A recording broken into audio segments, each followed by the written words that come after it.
Good day mga ka-reels, mga kalalap ko.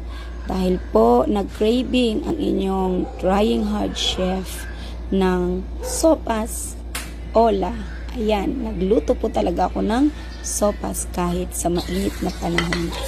Kasi usually po ang sopas masarap talaga siya sa tag-ulan. Pero pwede din naman kahit mainit. Kahit anong panahon naman, lahat ng pagkain pwede natin kainin. Diba mga kalalap? Ayan nga po, ganyan po ang procedure ko ng pagluluto ng sopas.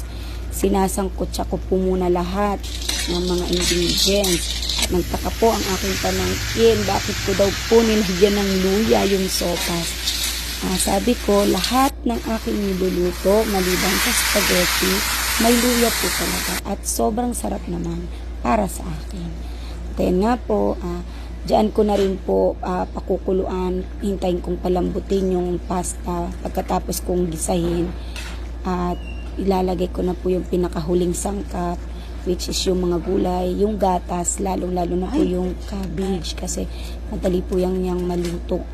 At ayan na nga po, tapos na, kain na tayo mga kalalabs. Thanks for watching, keep safe everyone, bye.